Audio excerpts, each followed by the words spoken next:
Hello and welcome to the Warp Shelf. I'm Frank Duran. I'm Deshaun Vasquez. And today we're doing it Christmas, but we're doing Christmas a little bit different.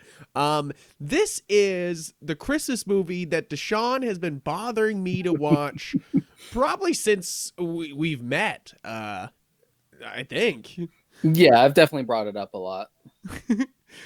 This is Tokyo Godfathers. This is one of those movies that Deshaun, whenever somebody brings up Christmas movies, everyone's always like Home Alone, Die Hard, real Christmas movies. Oh, hmm It's a Wonderful Life,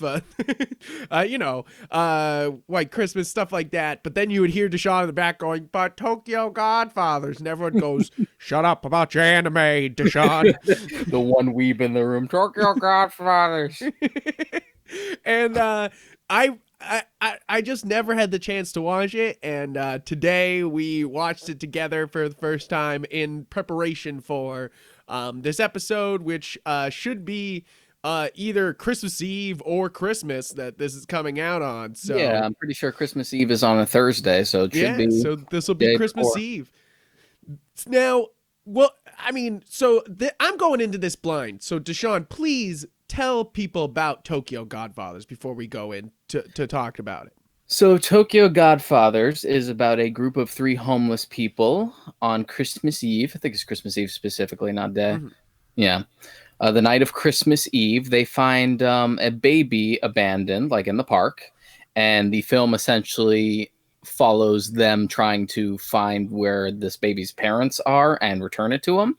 And what starts off as a very simple task ends, I wouldn't say tragedy, but it goes in ridiculous places. It becomes quite an adventure. Yeah, it starts off as one of those things where you're just like, oh, this is a bad situation, like that's a Yeah. homeless people finding basically an abandoned baby, and immediately you're like, this is not a good situation, and they immediately like address it. Like, I think that's what's so great about this film is it's unabashed. I think is one way to say it. It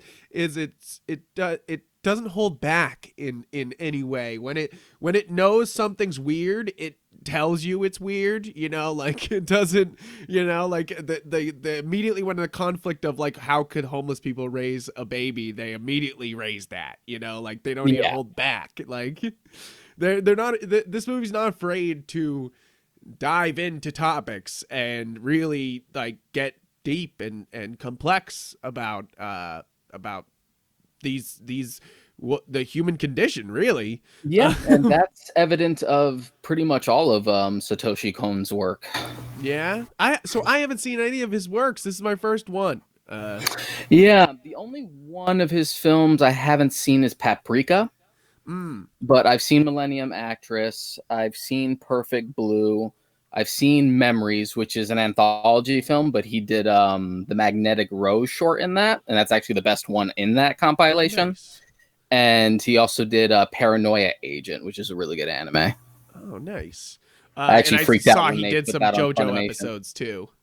Yeah, that was for the OVA, not Got the it. 2012 anime that everyone watches. Okay, okay. I am I'm more impressed. I'm not impressed so much with the animation of this movie. I'm not like blown away hmm by how good the animation is going on in this movie. Even though there is really great animated moments, um, and they accomplish things that could only be done in animated form. And like, of course, that's like the whole drive of all this of doing an animated picture like this. But like, it's really more about the conversations that are going on and the dialogue and learning more about these three characters and the baby too, like it goes from being a very character heavy story to hmm being sort of a mystery, to be like trying to find who the baby, like who owns the baby, to like to Practically becoming a thriller by the end of it. yeah, almost. But really, it just continues on in this lens on. It's funny. I want to say homelessness, but it's not that. Mhm. Like it's really grief and how we deal with tragedy and what happens, what what drives people to actually live on the street, you know? Like, I think that's an important, I think that's constantly brought up in this movie, is like that almost everybody here has a home, you know, that Hmm. they could have gone to, but they're homeless, you know, like like that's important, you know, like that they are choosing to to live out here, you know, to feel this low, to feel like, and they say it often in the movie, feel like trash. Yeah, it's definitely like its own form of like self-harm.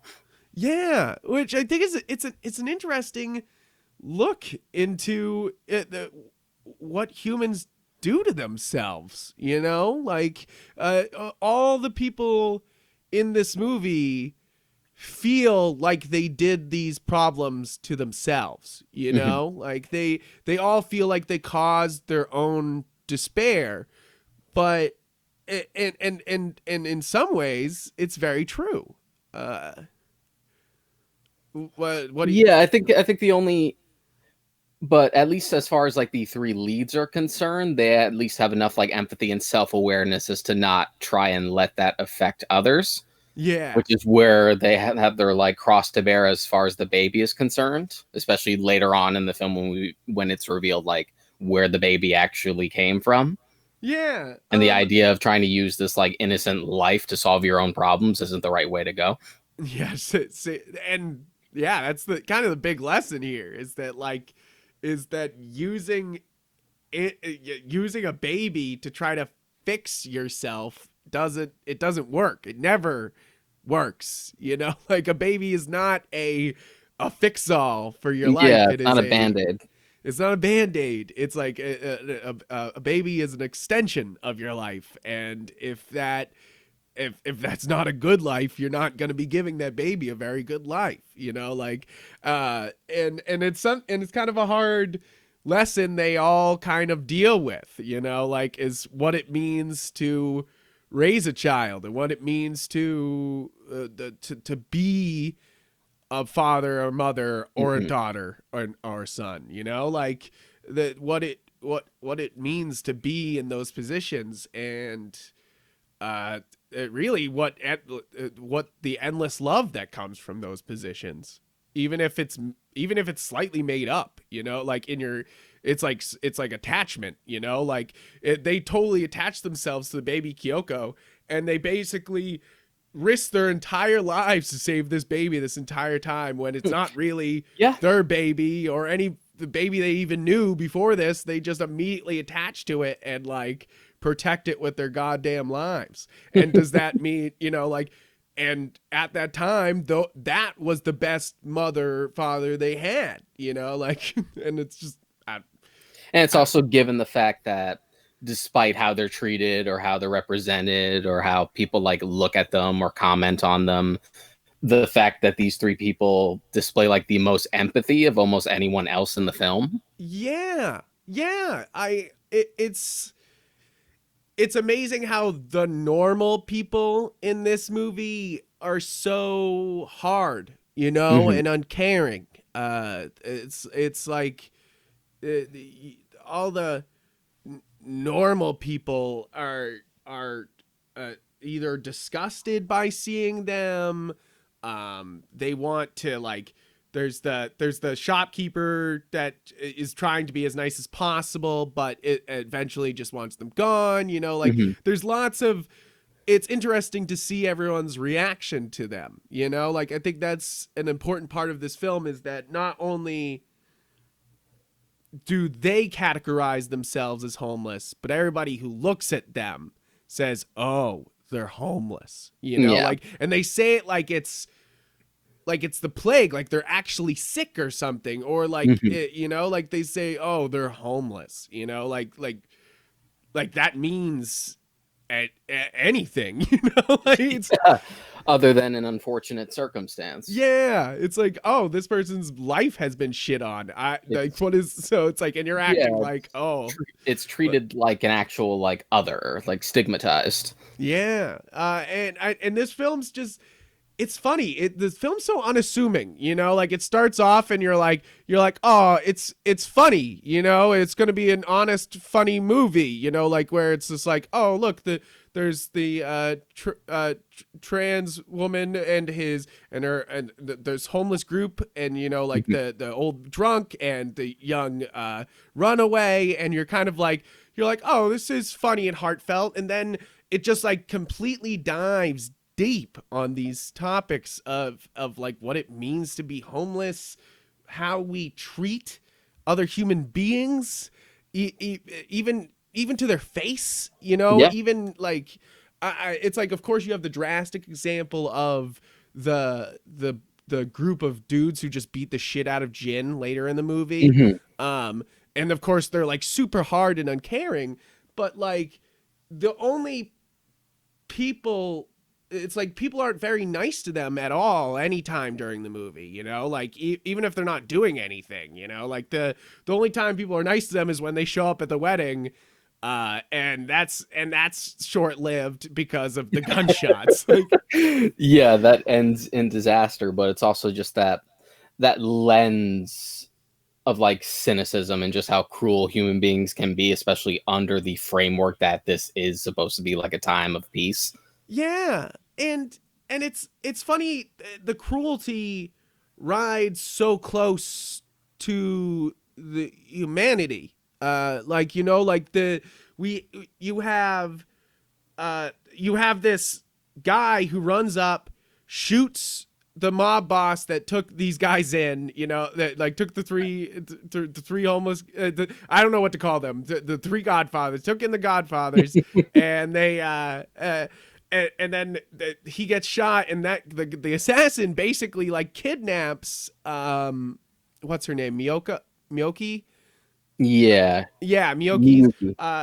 I'm sorry if I'm mispronouncing any names. I think that's another great thing about this movie is I don't know if I've ever witnessed Japanese Christmas. You know, like a lot of, you might see like a shot of it in like a montage in like, oh, Disney around the world Christmas, like, you It know, like, yeah, it has sort of, it's a very interesting like lens to view the holiday from, especially growing up as an yeah, American.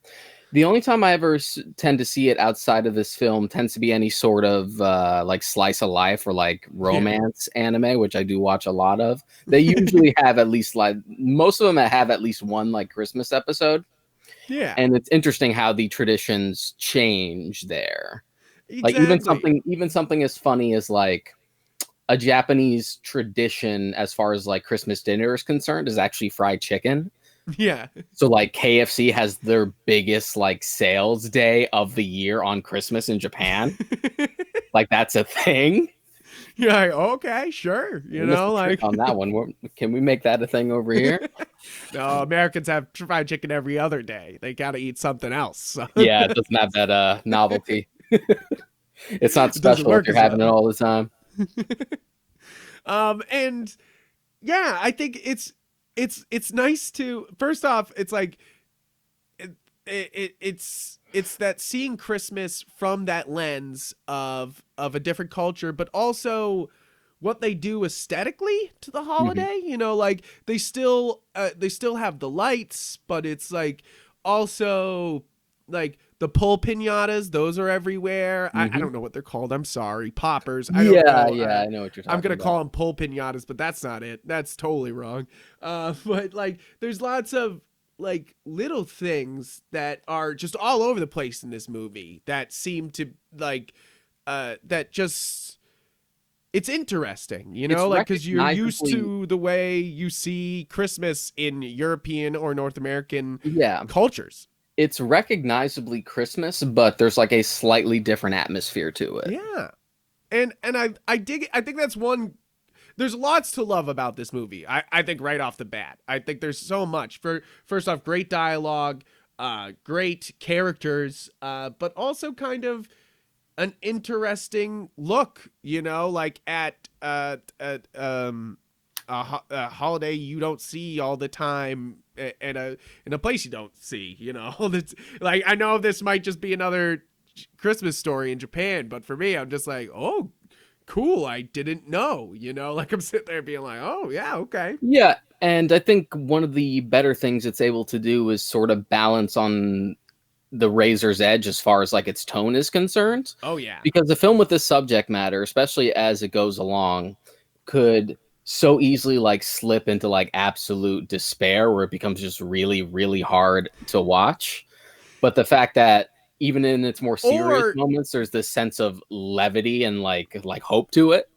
yeah, or it goes the opposite. You're saying razor's edge. The other edge is being too comedic that like none of the actual deepness can come through. Like Hmm. it rides this like what you are witnessing is terrible, but somehow it's fun. Like Hmm. what's going on. Like like the end of the movie feels so terrible the whole time. Like I feel like you're just like, oh my god, they're gonna kill like this baby. Oh my god, like somebody save that baby. Like I felt like that the whole end of the movie. I was just like, somebody grab that baby. Like somebody save that baby. But like, uh, but also it somehow kept it light and still able to probe deeper at those Yeah. moments too. Like it's really impressive. I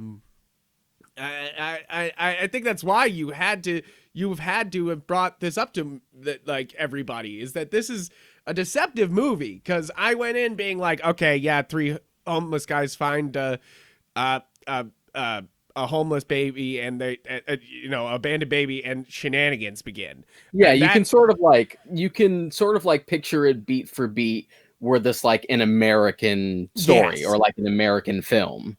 And I think that's another thing. I'm saying like sensibilities of like Hmm. Japanese Christmas, but there's so much Japanese sensibility going on here, filmmaking wise too, because a lot of the jokes happen like European films, where like visually it happens in the background really fast, Hmm. like instead. But it's so funny here because it's all, whenever it's like a visual joke, it's or like something important visually, it happens behind the group and they all notice it at the same time. Like it happens like all the time in this movie, where they find the Godfather underneath the car, and they walk by him at first, and then they're like, what? They're like, wait. And they snap As back, and they this like come back. car slowly rolls over him, about to kill him. Yeah, and it's like it's these like moments that seem to go by them, and then they see it, like that's like the visual comedy that keeps happening. Like it's like, and it's kind of, there's also a visual motif going on a lot, is a lot of people are missing and crossing each other Hmm. constantly. Like you have Miyoko's father, who's constantly looking for her and keeps missing her. And then you have the basically the entire police, like and then you have, of course, you have them looking for who they think is the true family, and they keep missing them by like instances the whole movie, like, and you're just like, Jesus Christ. Yeah, it's like it works as a gag, but it's also like a very intentional, like thematic thing. Yeah. And I think that's what elevates this movie, is that not only is it well written, it's extremely well directed. And in an unexpected way. I think one of the most moving and well directed moments is when Jin finds another homeless man that he thinks is a future version of himself, basically, Hmm. and kind of Yeah, is. essentially. Uh, and they like go back to his house, and as he like dies, and it's such a it's such a great moment, because it's funny and dark and full of humanity. Like Yeah. it's for me, it's that, and the whole truck scene that really like stuck out to me for this movie, because they're so extremely well directed, both these scenes. But like when I'm talking about the old man um in his like little home before he dies, they like they do this great thing where he thinks he's like, goodbye friend, and then he like, the fans stop outside, and like, Yeah. that's, you know, like, they're like, visually they're like, he's dead, and then they're like, then they come back and he's like, they go to close his eyes and he's not dead, and he's like, friend, I have another request, and like, Yeah. and then the pinwheels start again. Mhm. That shit, like, that's so good. That's so fucking good. You know, like, Again, to like that's very visually much set that up. that's So very funny. much like a Razor's Edge thing where it's tragic yet funny and oddly like touching all at once. Yeah, and I think that's, yeah. I feel like that's this entire movie. Is it's like, all of it's very oddly touching. You know, Mhm. like, and deep and thoughtful, and even in its uncaring moments, it's like thinking these like deep things out. Like, Mhm. when right after that scene, the old man dies, and the young idiots show up, and they're gonna beat up Jin, and they go, and one guy just runs into the old man's hut and grabs the dead man and pulls him out, not realizing he's dead, and is like screaming in his face that he's going to die, and is like trying Mhm. to wake him up and trying to hit him, and like, and he never the guy never realizes that the old man's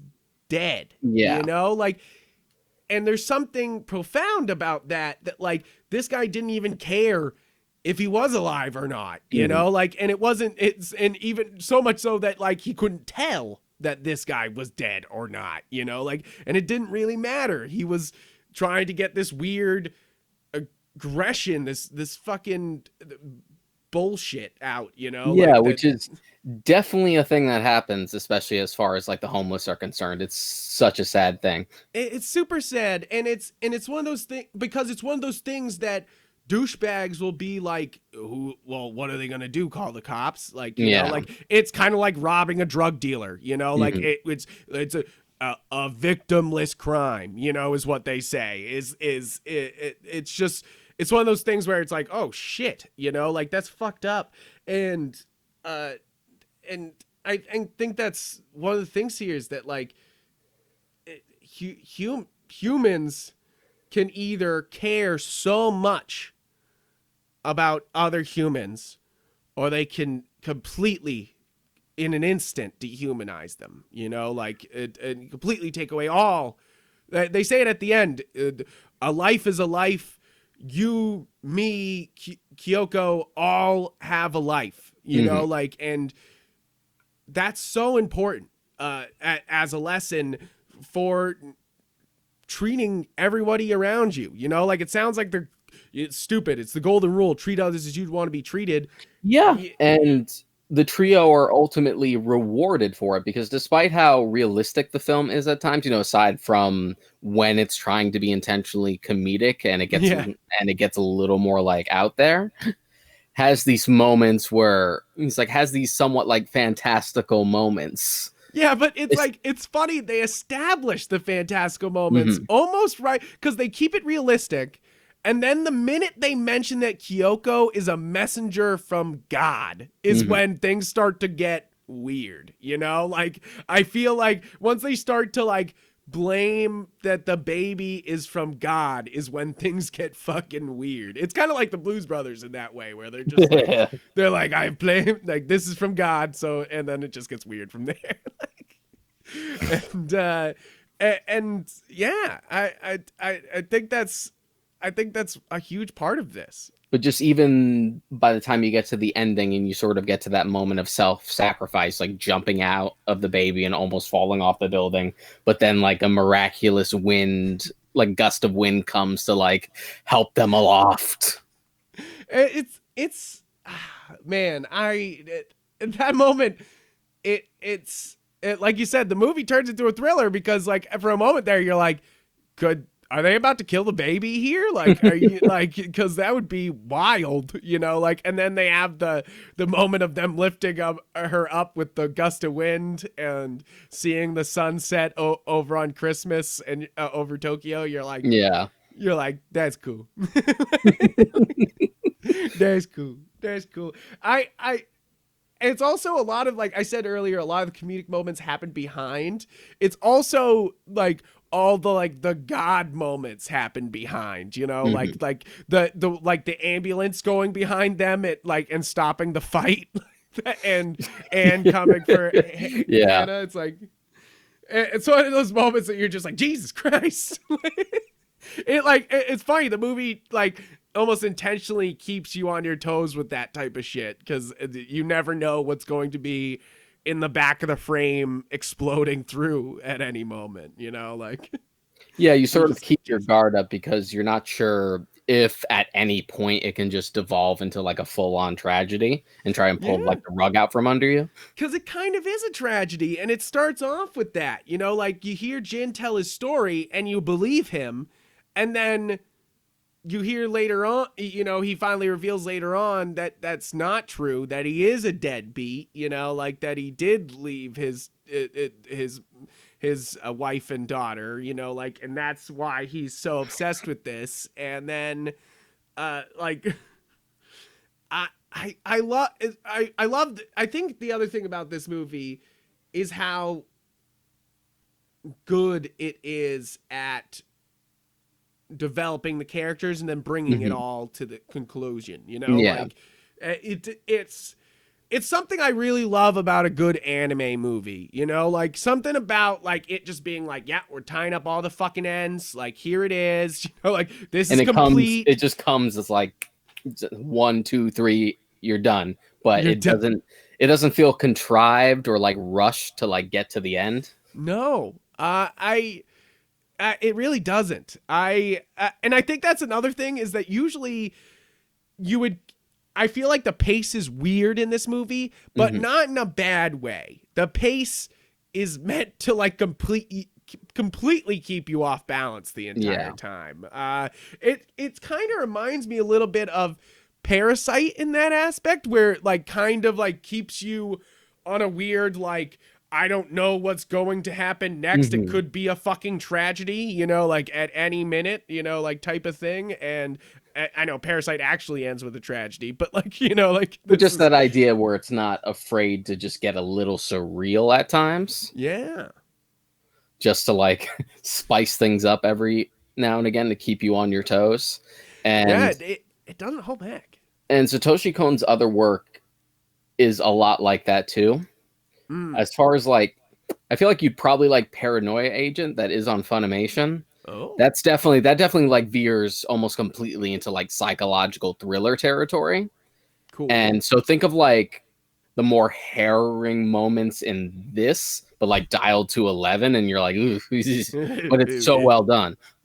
That, I mean, I'll take it. I want to watch more after this. I think that I think you were exactly right, Deshaun. This is a great Christmas movie. This is Mhm. without a doubt in my mind one of the best. I really enjoyed this. And it was one of those things that I went in being like, okay, Deshaun hyped this up, but I'm gonna go in with low expectations, and it really is extremely well done, extremely well directed. A soundtrack that is unassuming, but enough there to be like, oh, that's good, you know, like, and it really is the directing that really stands out for me often. Is that the directing is so, uh, you know, like it's so well done and thought out. I think one of the scenes that shows off that the animation doesn't matter when the directing's good is the Mm, scene when they're in the graveyard, and like they did not animate their faces super well because yeah. it's a shot that's really far back, but it Hmm. shows them standing in the graveyard, and it's just so well framed. Like they're all standing inside the graves and they're just picking off like you know the gifts from the graves, Yeah. and it's kind of it's a great scene because it's like a really well done dialogue scene between Jin and Hera, and uh but it's all just wide shot for most of it, Hmm. and not a very good looking wide shot. Like for a second I was like, this doesn't look very good. I was like, you know, it kind of looks like Dragon Ball Super, you know, at certain moment, like with that moment there where it was just like, oh, they didn't animate those faces super well. But but like it's not a thing that happens throughout the movie a lot. I'm not Hmm. often thinking the movie didn't look good, but it was one of those moments that I was like, oh, that doesn't look super well animated, but the shot's great. Like Yeah.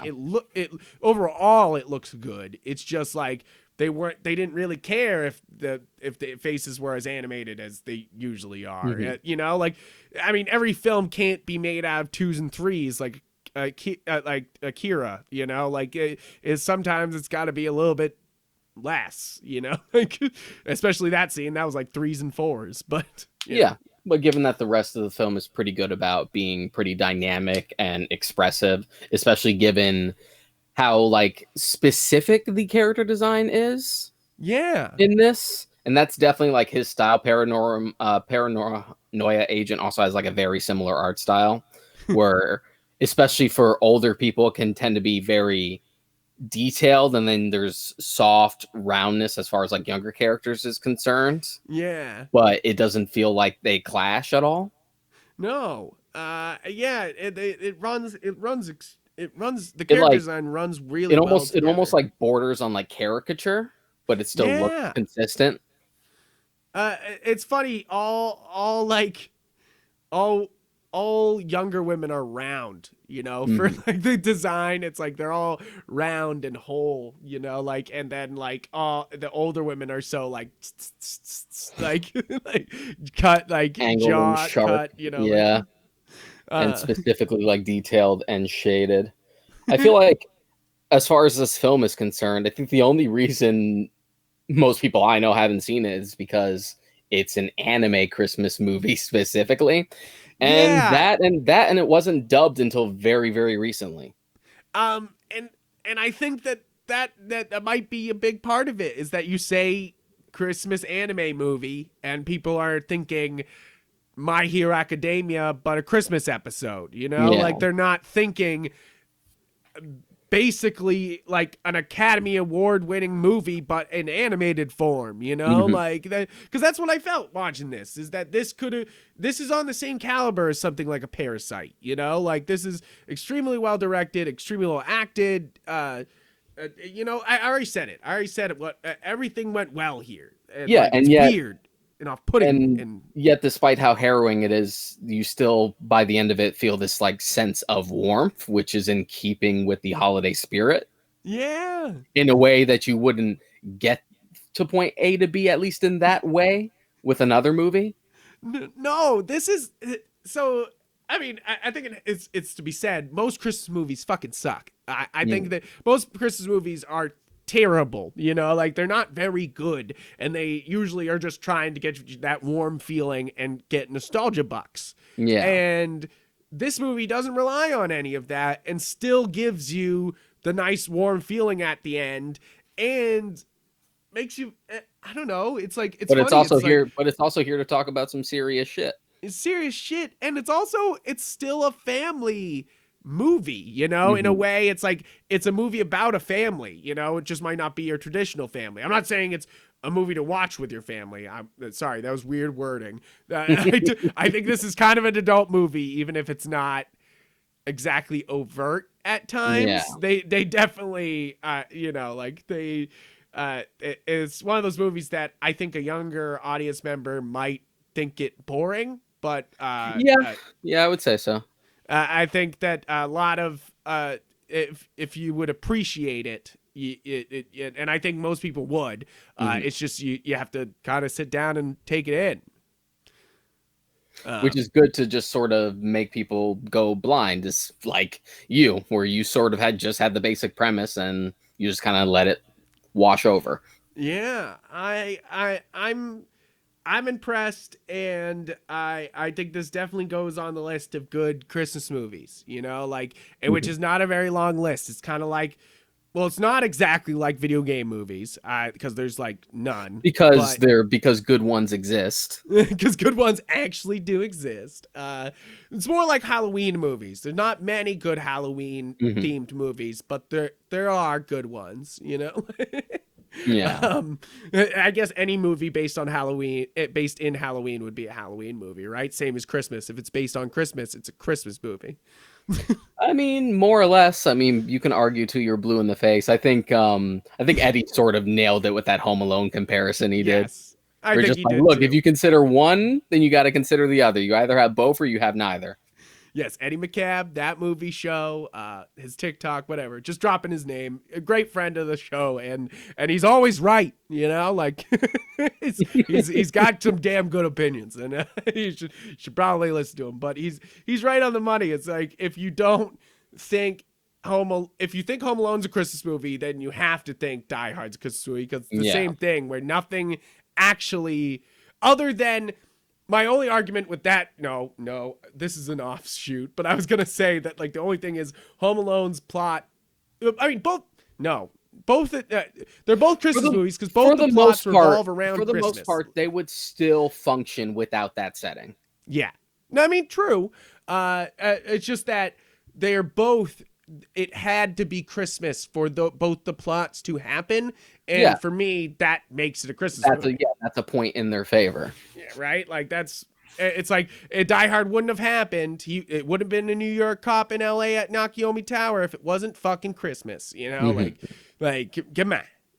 It's the reason for the season. Ho, ho, ho. Argument I got a machine gun. It is settled. But as far as this film is concerned, if you're looking for a Christmas film with a little more teeth than you would expect, but isn't going to depress you or put you off, like, or put you in the holiday blues or anything, it still has like a warm, nice, like, message by the end. It's just not afraid to, like, take you for like a real ride for you to earn and get there. Then and we're not saying it's like Love Actually, where they don't earn any of their character moments, but they try to make you sad, you know, like they're like, oh, somebody's dying and this is sad. It's like this earns every moment it puts out, and I can't say how much that is important to character beats. If you don't earn the character beat, it's not going to work. You know, like, it's just not going to fly. And this earns every one of its beats, even if the beat is a little out of sync at times. It's great. I think I will recommend this to everybody when they're talking about Christmas movies now. And I say it to you guys. Like, I know Deshaun will say it. Go watch this movie. This is a good Christmas movie. Spread it around. Just spread it around. Because that's another point in my favor to be like, I must spread the gospel of Tokyo Godfathers, and I must spread the propaganda of the Before trilogy being the best trilogy. I mean, is he wrong, folks? Is he wrong, though? Is he wrong, though? No. But guys, I hope you liked listening to this little Christmas episode. I hope you go watch Tokyo Godfathers. And if you want to listen to more The Warp Shelf, we're on every podcast platform, but we are on galaxyofgeek.com, where we write reviews and do little things, and all our episodes of The Warp Shelf are on there. You can also find us on social media. We have a Facebook page for The Warp Shelf, but also I am Yupfrank, and he's Mod Karaika on Instagram and Twitter. And we also got a Discord, so come on down and hang out with us on the Discord. But mostly, guys, have a happy holidays. If you're watching Christmas movies, the one Hanukkah movie, the maybe one Kwanzaa movie. I'm sorry, the other holidays do not have many other movies. You got like 8 Crazy Nights for Hanukkah, and that's pretty much it. I don't know many other Hanukkah movies. Sorry, it's Adam Sandler's fault. It's not anybody else's fault. But we do want to thank you guys, and please keep listening. We love doing this for you guys, and see you guys in the new year. It'll be absolutely. Yeah, the next episode will be in the new year. So happy 2021. We're finally out of this motherfucking beach. We did it, motherfuckers. We're gonna get out of here. Or it'll just flick over to 2020 again, like Groundhog's Day, the minute it like clicks over. You just wake up January 1st, 2020 all over again. It's Yeah. not Groundhog Day, it's just Groundhog Year. You have to relive You're the just whole like, son thing, of a and you can bitch. do nothing to change it. Oh man. Thank you guys. Have a good week and have a good year and happy holidays. See you next time.